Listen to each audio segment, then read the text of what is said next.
स्त्रियों का सजना संवरना बहुत अच्छा है, लेकिन समाज के लिए नहीं, केवल पति के लिए।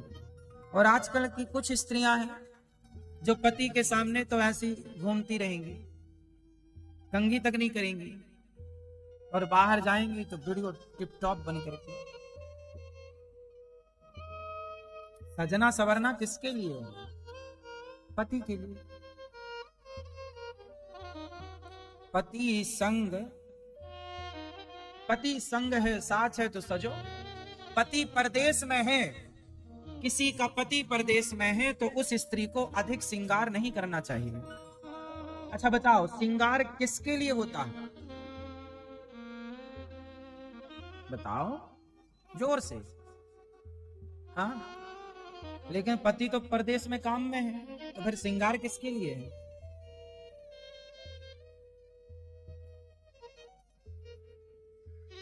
जगत के लिए। इसलिए हर स्त्री को पतिव्रता होना चाहिए, हर पुरुष को पत्नीव्रता होना चाहिए।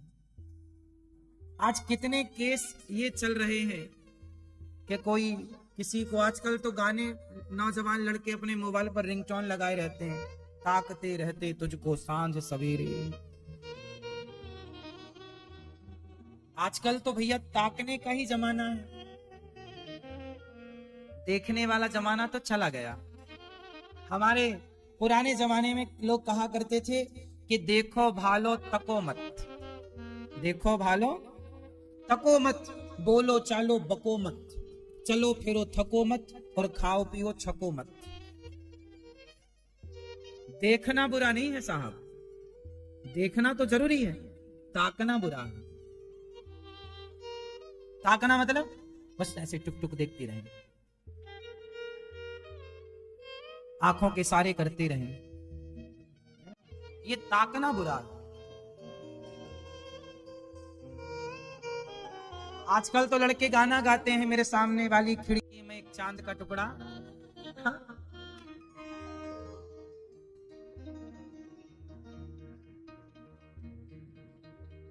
खुद की पत्नी अमावस्या लगती है और पड़ोसन पूर्णिमा।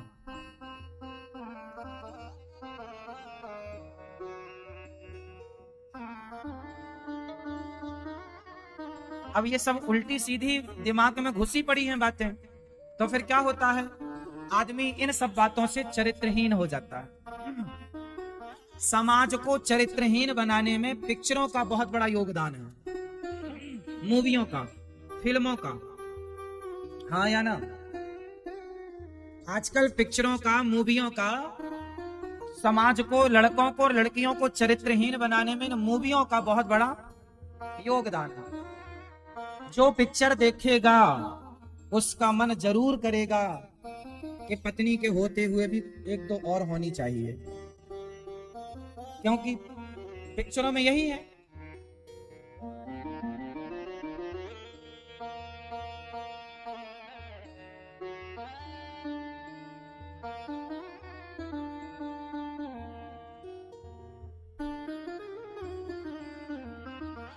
आजकल के लोग गलत काम भी निडर होके करते हैं। गाना सुना होगा आपने, बहुत पुराना गाना, जब प्यार किया तो डरना क्या।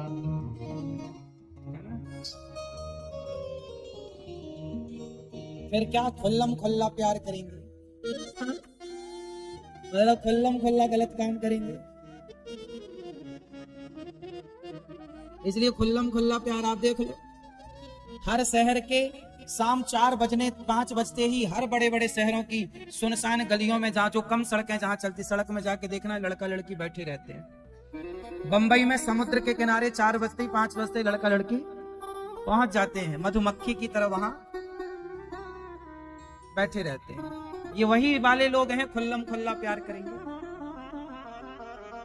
और जब प्यार किया तो, इस गाने का प्रभाव है ये कि प्यार किया कोई चोरी जोड़ी की है, तो छिप छिप आहें भरना क्या, तो गली सड़कों में कर रहे हैं प्यार। पूरे गाने को चरितार्थ कर रहे हैं ना। और जब गाने ये सुनेंगे तो अमल भी वही होगा जो सुन रहे हैं। हाँ या ना? फिर इसलिए आप अपने बच्चों को चरित्रवान बनाना चाहें तो राम का चरित्र पढ़ाइए, राम के चरित्र के बारे में समझाइए। और चरित्रहीन तो फिर आजकल तो बच्चे लगभग, बहुत सारे, सब नहीं, बहुत सारे बच्चे तो पढ़ने लिखने में कम ध्यान लगाते हैं, वो छिप छिप के प्यार ही करते रहते हैं। कुछ लोग खुल्लम खुल्ला प्यार करते हैं। दोनों के लिए गाने बने हैं, जिसको जो अच्छा लगे, है ना। आप लोग प्यार देखिए, पत्नी से करो, पति से करो, माता से करो, पिता से करो, अच्छे काम से प्यार करो, काम जो करते हो उस काम से प्यार करो। लेकिन आजकल प्यार की परिभाषा ही अलग है। उदाहरण रावण का सबसे बढ़िया सटीक है। रावण जैसे ज्ञानियों का और रावण जैसे धनवानों का सर्वनाश हो गया पराई स्त्री के कारण। तो आप यदि पराई स्त्री के चक्कर में पड़े हैं तो मन हटाकर लगाइए।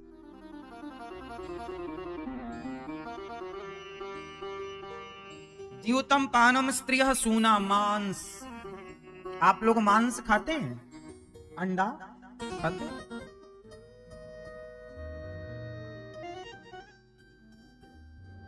कितने अंडे खा जाते हैं रोज? रोज नहीं, कभी कभी नहीं। आप नहीं, ये आपके बगल में। और कौन कौन अंडा खाता है? अंडा बहुत लोग खाते हैं। अब आप ना बताएं तो ना बताओ, अच्छा है।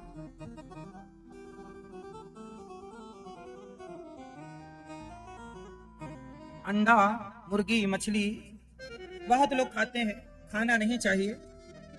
कुछ लोग कहते हैं कि महाराज जी अंडे में जान होती है, मछली में जान होती है, मुर्गी में जान होती है, तो दाल चावल गेहूं में भी तो जान होती है। चाहे इसकी जान खाएं या उसकी जान खाएं, सबकी जान जान से प्यारी है। तो फिर क्या फर्क पड़ता है कि गेहूं खाएं, चने खाएं, दालें खाएं, चावल खाएं या फिर मुर्गी या अंडे खाएं? तो मैं फर्क बताता हूं। देखो, जान तो वैसे सब में है। प्राण तो गेहूं भी अंकुरित होती है, धान भी अंकुरित होती है, मतलब प्राण तो है सब में, जान तो सब में है, नो डाउट। हर औषधि में जान है। चने को डाल दो अंकुरित हो जाएगा, उसमें भी जान है। दालों को डाल दो आप पानी में, अंकुरित हो जाएगी, उसमें भी जान है। मतलब हम जो खाते सब में जान है। और जान मुर्गे में भी है, जान मछली में भी है। तो कुछ लोगों का तर्क है कि महाराज जब जान सब में है तो फिर मुर्गा और मछली खाने से क्या परहेज है? तो मैं आपको इसका उत्तर देता हूं। कोई सवाल कर ले आपसे इस तरह का तो आप, क्योंकि ये ऐसा सवाल है कि कई बार आप ये सुन के निरुत्तर हो जाते हैं, आपके पास कोई उत्तर नहीं होता। बहुत मांस खाने वाले अक्सर यही तर्क देते हैं। जितने मांसाहारी होंगे वो यही तर्क देंगे आपको। आप वो निरुत्तर करना चाहेंगे आपको कि आपके पास कोई उत्तर ना हो, तो वो ये प्रश्न पूछेंगे आपसे कि भाई जान तो सब में है। दही में कितने सारे बैक्टीरिया माइक्रोस्कोप से देख लीजिए आप, तो दही भी हम लोग खाते हैं। तो फिर मछली ही क्यों ना खाएं और मुर्गा ही क्यों ना खाएं? गेहूं चावल तो आप खाते हैं, तो उससे क्यों नहीं परहेज है आपको? ऐसा लोग प्रश्न पूछते हैं। उत्तर सुनिएगा। देखो, जान सब में होती है। आप जितनी स्त्रियां यहां बैठी हैं सबको स्त्री ही कहा जाएगा। बोलो, सबको क्या? आप भी स्त्री हो, आप भी स्त्री हो, आप भी स्त्री हो, सब स्त्री हो ना? सब स्त्री हो ना? हाँ या ना? सब स्त्रियां हैं, लेकिन सब स्त्रियां हैं, लेकिन सब को ये नहीं कहा जा सकता कि ये मेरी स्त्री है। आप स्त्री तो हैं, आप स्त्री तो हैं, लेकिन मैं आपको ये नहीं कह सकता कि ये मेरी स्त्री है। मैं केवल एक स्त्री को कह सकता हूं कि ये मेरी है, जो मेरी है। स्त्री तो सब है, लेकिन मेरी स्त्री कहने का अधिकार मुझे केवल एक के साथ है। और किसी के साथ है? हाँ या ना? स्त्री तो आप सब लोग हैं, लेकिन पूजा पाठ में मेरी ही स्त्री मेरे बगल में खड़ी हो सकती है। मेरे साथ ही उसका गठबंधन हो सकता है। स्त्री तो आप सब हैं, लेकिन सारी स्त्रियों के साथ मेरा गठबंधन नहीं हो सकता। हो सकता है? नहीं। स्त्री तो सब है, लेकिन मेरी स्त्री जब मैं पूजा करूंगा तो मेरी स्त्री का हाथ ही मेरे हाथ के नीचे हो लग जाए, वो मेरे बगल में खड़ी हो जाए, तो ये सही है कि गलत है? जोर से। गलत है। जबकि स्त्री सब है, आप भी सब स्त्रियां हैं, लेकिन मेरे बगल में खड़े होने का अधिकार, मेरे संग गांठ जोड़कर खड़े होने का अधिकार शास्त्रों ने, मैंने विवाह किया एक स्त्री से, इतनी सारी स्त्रियों में मैंने जिससे विवाह किया केवल उससे मैं अपनी पत्नी कह सकता हूं, क्योंकि समाज ने मुझे लीगल दे दिया, मतलब आदेश दे दिया समाज ने, शास्त्रों ने, सारे समाज के सामने हमने जब विवाह किया तो सारे समाज ने, शास्त्रों ने हमें आदेश दे दिया कि अब ये तुम्हारी लीगल पत्नी है। अब जिसको आदेश दिया है जिसके साथ रहने का, मैं उसके साथ ना रहकर किसी और स्त्री के संग रहूं तो क्या वो सही होगा? नहीं। उसी तरह जैसे मेरी पत्नी को मेरे हाथ के नीचे हाथ लगाने का, गठ जोड़ करके, गांठ जोड़ करके खड़े होने का अधिकार है, और किसी के साथ अधिकार नहीं है। उसी तरह जान तो सब में है, मछली में भी, अन्न में भी, लेकिन अन्न खाने की परमिशन शास्त्रों ने, संतों ने दी कि भाई तुम अन्न खा सकते हो, पर मांस खाने की परमिशन नहीं है। जैसे मेरी पत्नी के साथ मैं खड़ा हो जाऊं ये तो लीगल है, सही है, पर दूसरे के साथ खड़ा हो जाऊं वो गलत है। उसी तरह अन्न के साथ आप खड़े हो जाइए तो ये सही है, और मांसाहार के साथ खड़े हो जाइए ये गलत है। अन्न में जान होती है, लेकिन उस जान को खाने का, मतलब अन्न खाने का आदेश शास्त्रों ने, क्योंकि प्राण तो रखना पड़ेगा, उसको बचाने के लिए अन्न तो खाना पड़ेगा, हाँ या ना? तो अन्न खाकर प्राणों की रक्षा करो। अन्न में जो प्राण है उस प्राण से आपके प्राणों की रक्षा होती है, जबकि मुर्गी को मार देने से उसके प्राण निकल जाते हैं, उसमें खून है, उसमें हड्डी है, वो लीगल नहीं है। तो बताओ, स्त्रियां सब हैं, लेकिन सब स्त्रियों में एक स्त्री को लीगल माना गया मेरे लिए, बाकी सारी स्त्रियां मेरे लिए अनलीगल हैं, पत्नी के भाव से। उसी तरह अन्न खाना लीगल है, किसकी दृष्टि पर? शास्त्रों की, संतों की दृष्टि में अन्न खाना क्या है? लीगल, सही है, और मांस खाना गलत है। अब कोई कहे जी प्राण तो इसमें भी हो, हाँ, तो प्राण तो इन स्त्रियों में भी है और प्राण तो हमारी स्त्री में भी है, वो भी स्त्री, आप भी स्त्री, लेकिन फिर भी लीगल तो लीगल है ना भाई। इन सब में ही ना किसी एक को चुना गया, सबसे ही किसी एक को चुना गया। उसी तरह हर जीव में प्राण है, अन्न में प्राण, लेकिन उसमें से चुन लिया गया कि ये आप खा सकते हैं, दाल खा सकते हैं, चावल, रोटी, फल फूल, केला इत्यादि सब खा सकते हैं, पर मांस नहीं खा सकते। मुर्गा, मछली, अंडा, बकरा, बकरी, ये सब गलत है। ये करोगे तो जैसे मेरी पत्नी होते हुए मैं किसी और स्त्री को देखूं तो वो गलत है, पाप है। रावण की पत्नी थी मंदोदरी, उसके होते हुए सीता माँ को देखा, गलत था कि नहीं? बोलो हाँ, हाँ या ना? जोर से। गलत था, गलत था, सर्वनाश हुआ। उसी तरह दाल चावल रोटी के होते हुए तो मांस की तरफ देखोगे तो सर्वनाश होगा।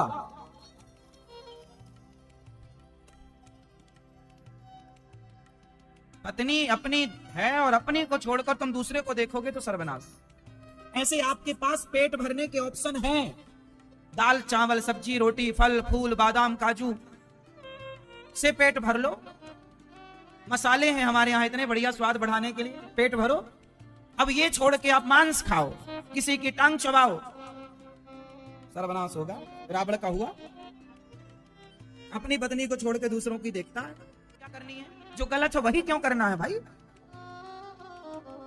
क्यों करना हो? कर रहे हो तो सर्वनाश होगा, बाद में मत रोना। इसलिए बच के रहना रे बाबा, भगवान सब देखते हैं। हाँ, अब ना अंडा खाना। हाँ, अंडे में भी मुर्गी का बच्चा होता है, तुम ना खाती तो बेचारी मुर्गी का बच्चा फुदक रहा होता उसके साथ। किसी के बच्चे को खा गई आप, सही है? बताओ, सही है खाना? फिर क्यों?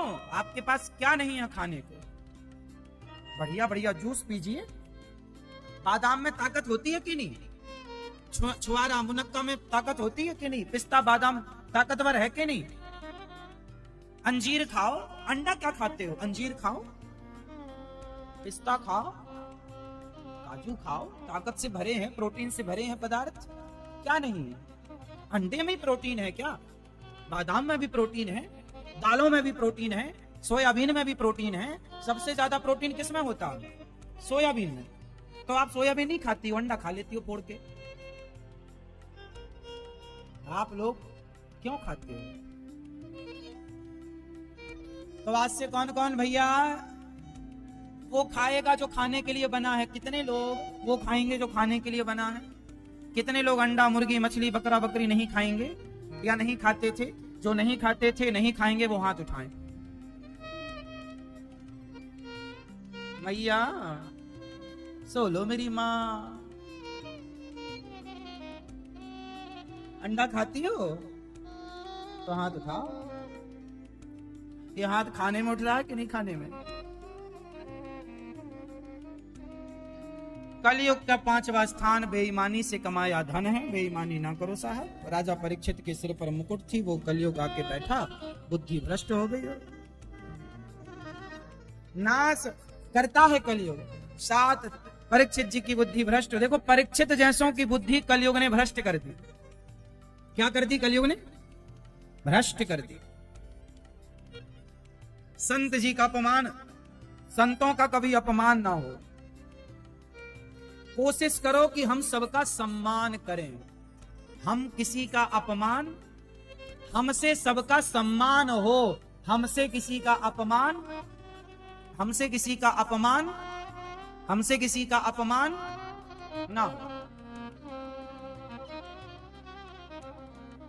हम सम्मान करें।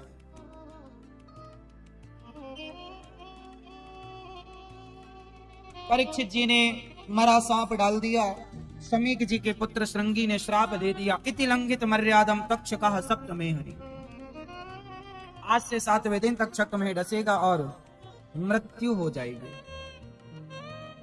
राजा परीक्षित ने सुखदेव भगवान से यही सवाल तो किया कि प्रभु मुझे 7 दिन में मरना है, बताइए मैं क्या करूं? सुखदेव भगवान ने कहा, वरीयाने सते प्रश्न क्रतो लोकहितं नृप आत्मवित् सम्मतः पुंसां श्रोतव्यादिषु यः परः। 30 साल 35 साल तक 8 घंटे सोना चाहिए। 35 साल से लेकर के 45 साल तक 7 घंटे सोना चाहिए। 45 से 55 तक 6 घंटे सोना चाहिए। और 55 के बाद फिर जो उम्र बचे उसमें 5 घंटे से ज्यादा आप सो भी नहीं पाओगे। देख लेना सो के। प्राकृतिक है। क्यों जी? सही है। ज्यादा नहीं। उठ जाग मुसाफिर भोर भई, अब रैन कहां तू सोवत है। अब तुम्हारी उम्र सोने की नहीं है। 55 साल के हो गए हो, अब सोने के लिए नहीं हो। अब तो जागो और भगवान का चिंतन करो। उठ जाग मुसाफिर भोर भई, अब रैन कहां तू सोवत है। जो सोवत है वो खोवत है, जो जागत है वो। कबीरा, कबीर जी कह रहे, कबीरा सोकर क्या करे। कबीरा सोकर क्या करे, उठ कर जपो मुरारी। एक दिन तो है सोगना, लंबे पैर पसारी। एक दिन तो ऐसी नींद में सो ही जाना है कि फिर कोई जगाने वाला। अच्छा, आप लोग अभी सो रहे हैं कि जाग रहे हैं? हाँ मैया, ओ मेरी माँ मैया, जाग रही हो मेरी माँ? अभी तो सो रही थी थोड़ी देर पहले।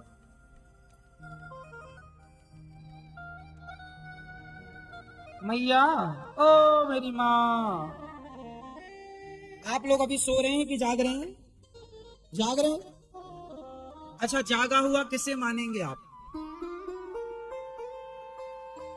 केवल आंख खोलकर आप यहां बैठे हैं, इसको जागा हुआ मत समझ लेना।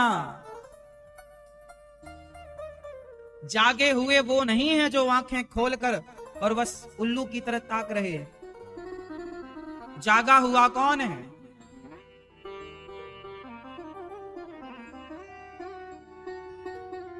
जागा हुआ किसे जानिए तब ही जीव तब जागा। उसे जागा हुआ तब समझना चाहिए जब जगत से मन हटकर जगन्नाथ में मन लग जाए। जिसका मन जगन्नाथ में लगा, प्रभु में लगा, उसे तो जागा हुआ मानो। और जिसका मन अभी संसार में ही लगा है, ये मेरा, ये मेरा, ये मेरा, ये मेरा, वो सो रहा। ये मेरी पत्नी, ये मेरा पति, ये मेरा, ये मेरा पैसा, ये मेरा, जो संसार से अटैच है वो अभी सो ही रहा है। और जिसका मन प्रभु में लग गया, जो सोते भी सपना भगवान का देखता हो, जो जागते मुंह से भगवान का नाम, विभीषण जी लंका में रहते थे पर जैसे ही नींद खुली जागे तो क्या, राम राम ते ही सुमिरन कीन्हा, हृदय हरस कपि सज्जन चीन्हा, यही सन हटि करी हूं पहचानी, साधु ते हों ही न करो। भगवान सोने के टाइम प्रभु को याद करके सो, जागते ही भगवान को याद करो और भगवान को याद करते ही सारे काम करो। आप भगवान को भूल जाते हैं ना तो समझ लो सो गए। भगवान को भूल जाना ही नींद है, निद्रा है। और भगवान को भूल जाना निद्रा है और भगवान को याद रखना ही जागा हुआ व्यक्ति है। जागना है, निद्रा का भंग होना है। तो अब बताओ, आप लोग सो रहे हैं कि जाग रहे हैं? बूढ़ी बूढ़ी मैया बालों में मेहंदी लगाए घूम रही है। बूढ़ी बूढ़ी मैया पोता पोता पोता पोता बेटा बेटा जप रही है। राम राम नहीं जपती, महाराज मेरा पोता, मेरा बेटा, मेरी बहू। ये नहीं बोलेगी राम राम कृष्ण, नहीं, मेरा पोता, मेरा पोता। ये मैया क्या है? ये सब सोती हुई मैया। मैया जागी हो क्या? जपती हो? राम राम पोता पोता तो नहीं जपती? हाँ, ये तो बता रहे हैं सब आपके। बुढ़ापे में आप भगवान का नाम जपो, ये पोता पोती सब यही रह जाने हैं। तैयारी में लगो अपनी।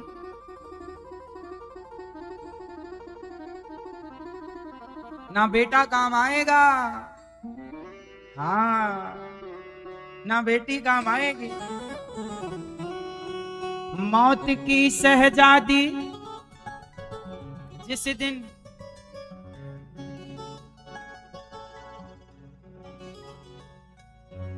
ना सोना काम आने वाला है और ना,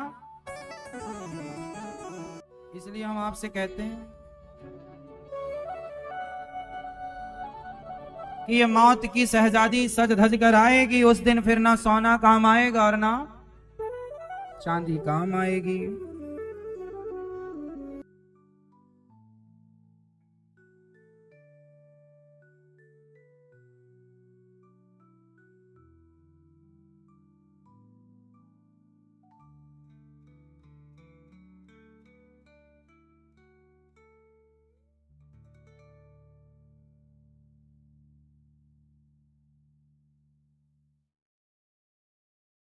भैया हम तो आपको जगा रहे हैं, जागो मत जागो मर्जी आपकी।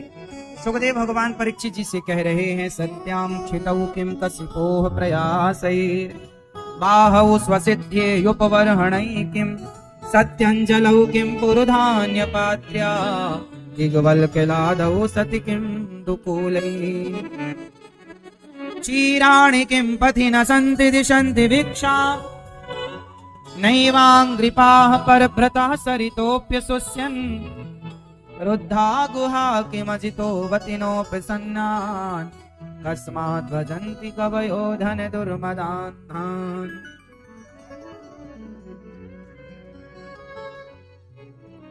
सुखदेव भगवान कहते हैं जीवन में संतोष जरूरी है। जिसे लक्ष्मी चाहिए माया देवी की पूजा करे, ये चाहिए उसकी। अंत में कहा अकामः सर्व काम होगा। जो भगवान की सेवा में लग जाता है, भगवान को प्रसन्न कर लेता है, फिर उसको किसी की जरूरत नहीं पड़ती। इसलिए एक भगवान की शरण में जाओ। सुखदेव भगवान ने नमस्कार किया भगवान को। ब्रह्मा जी को भगवान ने चतुश्लोकी भागवत सुनाई और भगवान जब शांति दूत बनकर आए, विदुर जी के यहाँ जाकर भगवान ने छिलकों का भोग लगाया। भगवान खाते क्या है? बड़े प्रेम से छिलके भी खा लेते हैं। भाव का भूखा हूं मैं, भाव ही के सार है, और भाव से भजले मुझे तो भव से बेड़ा। जब भगवान लीला पूरी करके गए तो भगवान ने जाते वक्त विदुर जी को याद किया। विदुर जी ने मैत्रेय जी के पास जाकर कहा कि भगवान अवतार क्यों लेते हैं, भगवान की लीलाओं का गुणगान सुनाइए। विदुर जी महाराज ने मैत्रेय जी से कहा, सुखाय कर्माणि करोति लोको न तैः सुखम वान्य दुपार बंबा विंदेत भूयस्तत एव दुखम यदत्र युक्तम भगवान वदेना। सारी दुनिया सुख के लिए कर रही है सारा काम, पर मिलता क्या है? दुख। आपको सुख ज्यादा मिलता है कि दुख? आप बता, सुख मानते हैं या दुख को ज्यादा मानते हैं? अर्थात आपके पास ज्यादा की क्या है, सुख या दुख? हम सबकी बात कर रहे हैं। हम सबके लाइफ में, हम सबके जीवन में सबसे ज्यादा क्या है, सुख या दुख? बोलो, क्या क्या ज्यादा है? सुख ज्यादा है या दुख? जोर से। हाँ, सुख ज्यादा है? सुख ज्यादा है कि दुख? कुछ लोग कहते हैं ना, महाराज हम बहुत सुखी हैं, बहुत अच्छा बेटा है, श्रवण कुमार है, बहुत अच्छी पत्नी है, बहुत अच्छा पति है, बहुत अच्छा परिवार, बहुत बढ़िया, भगवान ने 2 रोटी बढ़िया दे रखी, बहुत सुखी हैं हम। हाँ, भगवान करे आप सब सुखी हो।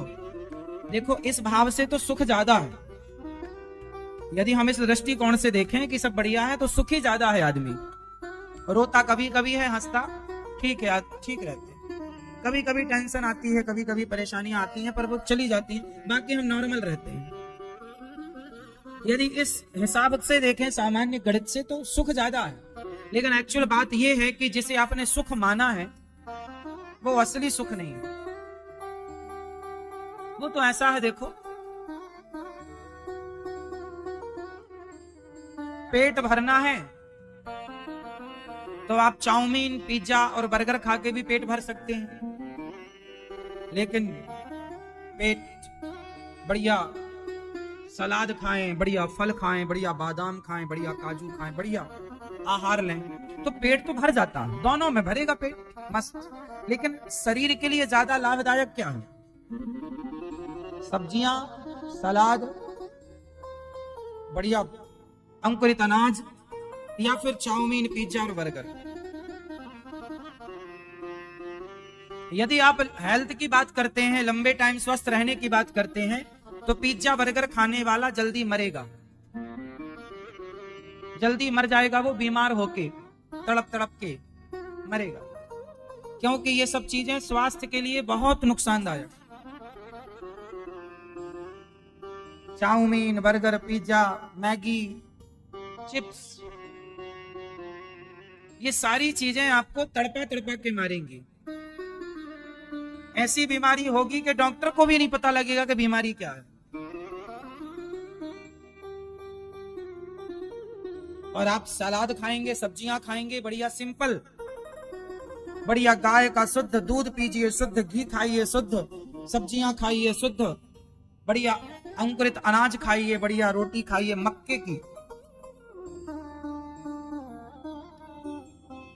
जो कभी गेहूं की रोटी खाया, कभी मक्के की रोटी खाया, कभी और ज्वार की रोटी खाया, इन सबको अदल बदल के आटे को खाना चाहिए। यदि ये सब आप बढ़िया चीजें खा रहे हैं तो आप स्वस्थ रहेंगे, हेल्दी रहेंगे। तो जीवन देखो, जीना तो है, पेट तो सबसे भरता है, पर क्या बेहतर है? इसी प्रकार आप सुखी तो हैं, पर ये सुख तो बहुत अच्छा वाला नहीं है, परमानेंट नहीं है ना, स्थायी नहीं है। सुख क्या है? सुखी कौन है? आप लोगों के पास रहने को घर भी है, खाने को रोटी भी है, लेकिन फिर भी आप लोग ना परेशान होते हैं। कई बार रातों को नींद नहीं आती, आपको लगता है कि पता नहीं भगवान ने दिया तो सब है, फिर भी मन उदास रहता है, संतुष्टि नहीं मिल रही है, फिर भी आप उदास। आप किसी से नहीं कहते, पत्नी से भी नहीं कहते, पति से भी, लेकिन फिर भी आप कहीं ना कहीं परेशान हैं अंदर से।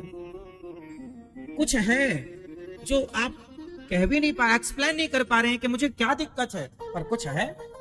बढ़िया पत्नी, बढ़िया पुत्र, बढ़िया कमाई होने पर भी आप कहीं ना कहीं संतुष्ट नहीं है। कुछ है जो आपको परेशान कर रही है। एक भय है आपके साथ, डर है आपके आगे पीछे के डर है। आप डरे हुए कि जो आज है पता नहीं कल छिन ना जाए, चला ना जाए। कुछ तो है कुछ लोग कहते हैं महाराज जी सब कुछ है पर शांति नहीं है। मूल में क्या है? आपके जीवन में सब कुछ है, सुखी है आप, पर फिर भी मन में शांति नहीं है। वो शांति जो है ना, जो छिपी है, जो हर व्यक्ति ढूंढ रहा है, एक है कुछ, सब कुछ होने पर भी एक कमी है आपके जीवन में और आप वो कमी मिटाना चाहते हैं। क्या है? वो तलाश है अभी आपके भीतर, कुछ तलाश बाकी है अभी आपकी। सब पा लिया फिर भी अभी कुछ तलाश रहे हैं आप लोग। क्या है वो तलाश, वो शांति तब तक नहीं मिलेगी जब तक मन भगवान से नहीं जुड़ेगा। वो तलाश किसकी है? देखो, शरीर की तलाश है भोजन, बोलो हाँ। सारे जीव जंतु सवेरे से शाम तक पेट भरने की तलाश में निकलते हैं। बंदर पूरा दिन खाने की तलाश में रहता है, तुम्हारा चश्मा ले जाएगा, तुम्हारा पर्स ले जाएगा, तो तलाश में है कि तुम मुझे फिर फ्रूटी दिलाओ, मुझे ये दिलाओ तो फिर मैं वापस करूंगा। गाय दिन भर चारे की तलाश में निकलती है जंगल, हाँ या ना? 84 लाख योनियों में हर जीव को देखिए सवेरे से शाम तक एक तलाश में निकल। पक्षी घोंसले से उड़कर कहां जाते हैं? खाने पीने की तलाश में। सारी जिंदगी तलाश करते करते गुजरती है, पेट भरने की फिक्र है किसी को, लेकिन आप लोगों का पेट भर चुका है। आप पक्षियों की तरह भोजन की तलाश में नहीं है, क्योंकि आपके पास ऑलरेडी पेट भरा हुआ है, लेकिन फिर भी आपको कोई अभी तलाश है, अशांति है। वो क्या है? शरीर की तलाश है भोजन, आपने भोजन दिया, शरीर बढ़िया। शरीर की जरूरत है पानी, पानी दिया, बढ़िया। आपके पास अभी ना एक चीज और है, और वो आपकी है आत्मा। आप सबके अंदर क्या है? जोर से। अच्छा ये बताओ, आप जब किसी पहाड़ पर चढ़कर गहरी खाई को देखते हैं ना, तो डर लगता है कि नहीं? लेकिन आप आकाश को देखते हैं तो डर लगता है। जब आप नीचे देखते हैं तो डर लगता है, जबकि ऊपर देखने से डर, ऐसा क्यों होता?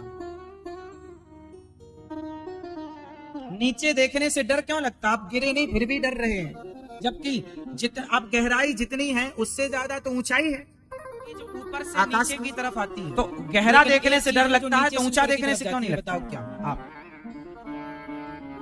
बताओ। हर चीज पत्थर खाई को देखने से, नीचे देखने से डर क्यों लगता? चीज गुरुत्वाकर्षण का सिद्धांत, ऊपर देखने से डर क्यों नहीं लगता? जाना पढ़ा फास्ट। हर चीज ऊपर से नीचे की तरफ आती है, पर एक चीज ऐसी है जो नीचे से ऊपर की तरफ जाती है, ऊपर गिर नहीं सकते। बताओ क्या? क्या? आत्मा। नहीं, आत्मा तो जाती है नीचे से ऊपर, ये तो बिल्कुल सही है आपका उत्तर। लेकिन एक प्रत्यक्ष में हम सबके घरों में, हम सबके जीवन में एक चीज है जो हम सब देखते हैं, जानते हैं, और जो व्यवहार में है। आत्मा तो है ही कि नीचे से ऊपर जाती है, ठीक बात है, लेकिन एक और है जो व्यवहार में है। हर चीज ऊपर से नीचे आती है, पर एक चीज नीचे से ऊपर जाती है।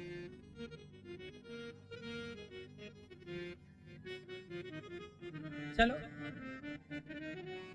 देखो, पहले हम इसका उत्तर दें कि हम नीचे देखते हैं तो डर क्यों लगता है, ऊपर देखते हैं तो डर क्यों नहीं लगता। कारण इसका यह है कि जो नीचे देखते हैं ना, तो कोई व्यक्ति नीचे क्यों नहीं गिरना चाहता? क्योंकि नीचे नरक है। नीचे क्या है? नरक कहां है? नीचे। और बैकुंठ कहां है? तो हमारे अंदर आत्मा जो है वो किसका अंश है? ईश्वर अंश, जीव अविनाशी। हमारी जो आत्मा है वो ईश्वर का अंश है, और ईश्वर का अंश है तो आत्मा किससे मिलना चाहती है? अपने अंशी से। और उसका अंशी कहां है? नीचे के ऊपर।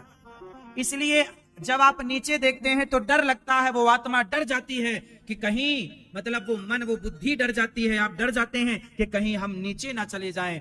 जबकि आत्मा, जब हम ऊपर देखते हैं तो हमें ऊपर अपने भगवान अर्थात आत्मा के संबंधी ऊपर है, तो वो अपने संबंधी को देखकर डरती नहीं है। कोई बच्चा अपनी माँ को देखकर थोड़ी डरता है। शेर से हम सब डरते हैं, पर शेर का बच्चा शेर से नहीं डरता, शेरनी से नहीं डरता।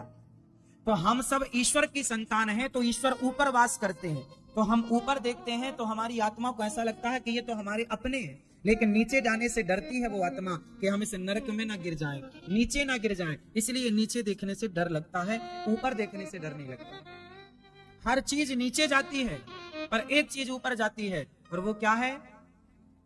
ज्योति। दीपक जलाइए, आग जलाइए, तो आग की लपटें, आग की ज्योति हमेशा किसकी तरफ होती है? ऊपर की तरफ। ज्योति नीचे की तरफ नहीं होती। क्यों? क्योंकि वो ज्योति भी ईश्वर का वही आत्मस्वरूप है, अंश है। अग्नि भगवान का मुख है। इसलिए हवन करते हैं ना, आग में स्वाहा। आग में इसलिए स्वाहा करते हैं क्योंकि अग्नि भगवान का मुख है। तो अग्नि ऊपर की तरफ, क्योंकि वो अपने अंशी की तरफ बढ़ रही है। अग्नि ईश्वर का अंश है, इसलिए वो अपने अंशी की तरफ बढ़ रही है। तो हमारी जो आत्मा है वो अग्नि की तरह है, पवित्र है, निर्मल है। जैसे आग में कोई दोष नहीं होता, आग को कोई कुछ भी नहीं हो सकता। आग का, आग को पानी बुझा तो सकता है, लेकिन आग किस आग को बुझाएगा? अभी मैंने सुना कि कहीं ज्वालामुखी फटी। अब उस ज्वालामुखी में तुम बरसाओ, कितना पानी बरसाओगे? क्या पानी उस ज्वालामुखी की आग को बुझा सकता है?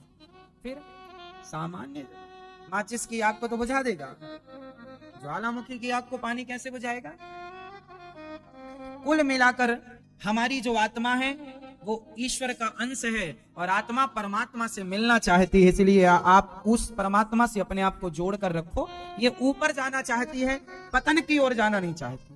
आप अपनी आत्मा का पतन ना होने दें, आत्मा का पतन ना होने दें। इसका अर्थ है ऐसे बुरे कर्म ना करें जिसके कारण आपकी दुर्गति हो और आपके नरकों की यातना भोगनी पड़े। ये मतलब है ऐसे कर्म करें कि हमारा जो संबंधी है वो ऊपर बैठे हैं। हमारे संबंधी कौन है? भगवान। तो हम ऊपर की तरफ बढ़ें, हम नरकों की तरफ ना बढ़ें। भगवान सारी दुनिया सुख के लिए कर्म करती है, दुख क्यों मिलता है? आपने कहा हमें सुख ज्यादा है। देखो हम सुख मान बैठे हैं, पर सुख तब तक नहीं है जब तक मन प्रभु में ना लग जाए। जो तलाश है ना, वो तलाश प्रभु के चरणों की है। जब मन भगवान में लग जाता है तब ऐसा लगता है कि जो पाने आए थे वो पा लिया, वो संतुष्टि है। और जब मैं वृंदावन से बाहर जाता हूँ ना, कथाओं में कहीं कहीं कहीं कहीं, आप जानते होंगे कि दास अनिरुद्ध वृंदावन से बहुत कम बाहर जाता है। क्या करें, हमें एक बीमारी हो गई है, और वो बीमारी यही है कि जब हम वृंदावन से बाहर जाते हैं ना, तो हमारा मन नहीं लगता। बहुत कुछ अधूरा अधूरा सा लगता है। मेरी भी बड़ी तलाश थी, पर सच बता रहा हूं, जब से वृंदावन में हूं, बिहारी जी ने, राधा रानी ने चरणों में रखा, ऐसा लगता है कि सारी तलाश पूरी हो गई। बस यही उद्देश्य था, पूरा हो गया। धाम का वास प्रभु। यहाँ ये फायदा है कि आप सब भक्तों के दर्शन और आप सब भक्तों की चरण धूली उड़ करके माथे पर पड़ती रहती है। आप भक्तों का दर्शन होता रहता है। भक्तों का दर्शन तो सब जगह हो जाएगा, लेकिन यहाँ ये धाम है, वृंदावन जैसा तो वृंदावन ही है, और क्या हो सकता है। इसलिए हम वृंदावन से बाहर इसलिए कम जाते हैं क्योंकि अब बहुत पहले हम बहुत बाहर ही बाहर रहा करते थे।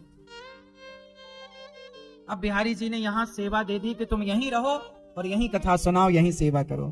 तो अधूरापन यहाँ आकर पूरा हुआ। वो तलाश थी जो, ऐसा वृंदावन में आओ तो ऐसा लगता है ना, जैसे बच्चा अपनी माँ की गोद में आ गया ना, तो उसे लगता है कि सब मिल गया, अब जरूरत नहीं है। बस ऐसे ही हमें वृंदावन से बाहर जाते हैं तो ऐसा लगता है जैसे बच्चा अपनी माँ से दूर हो गया, और आते हैं तो ऐसा लगता है कि बिहारी जी की गोद में आ गए, राधा रानी की गोद में आ गए। ये धाम हमें किशोरी जी की गोद जैसा लगता है। यहाँ का वास हमें बिहारी जी की गोद में, श्री राधा रानी की गोद में, जैसे बछड़ा अपनी माँ के पास आकर, गाय के पास आकर निर्भय हो जाता है, सुखी हो जाता है, बच्चा अपनी माँ से लिपट कर सुखी हो जाता है। ऐसी ये धाम हमें एक माँ की अनुभूति कराती है, राधा रानी की अनुभूति कराती है, श्याम सुंदर की अनुभूति कराती है।